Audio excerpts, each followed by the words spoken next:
Olivier, peux-tu nous expliquer en quoi consiste la semaine verte européenne? Alors, la Semaine verte européenne est organisée chaque année début juin et elle a pour but de sensibiliser, d'ouvrir le dialogue et le débat sur le thème de l'environnement. La Commission européenne organise des conférences à Bruxelles et soutient toute une série d'activités telles que la nôtre en région et partout en Europe. Alors, la thématique de cette année, c'est offrir un monde net zéro. Et donc, Europe Direct Éno a, comme chaque fois, adapté ses activités sur ce thème en proposant des animations et des ateliers bricolage sur le compost et sur comment augmenter la biodiversité en milieu urbain. Alors, nous profitons à chaque fois de cette activité pour proposer un goûter équitable aux enfants en leur proposant des produits, des fruits et des légumes des producteurs locaux. Qu'est-ce que tu as appris aujourd'hui? On a appris qu'il y avait plusieurs insectes et invertébrés dans la terre.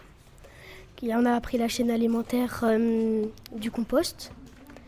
Et on a fait des jeux. Et là, on est occupé de faire un tournesol. Aujourd'hui, on est en train de faire une plante, donc un tournesol.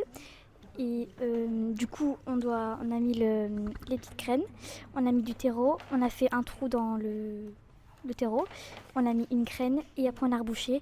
Et maintenant, on va mettre du scotch. Tu as fait une animation sur le compost, tu sais m'expliquer? En fait, on a appris qu'avoir un compost chez soi, ça peut abriter plusieurs petits insectes et que c'était bien pour la nature, ça pouvait nourrir plein d'animaux et surtout c'était bien pour la décomposition. Est-ce que les activités proposées entrent dans le programme scolaire?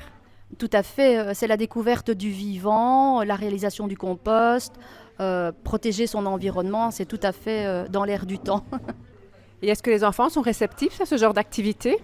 Oui, complètement. Ils adorent le contact avec la nature lors de nos classes de dépaysement en forêt. Vraiment, c'est une joie immense pour tous les enfants de pouvoir avoir ce contact avec la nature. Tous n'ont pas encore un jardin potager chez eux ou un coin de verdure et donc là, ils en profitent pleinement.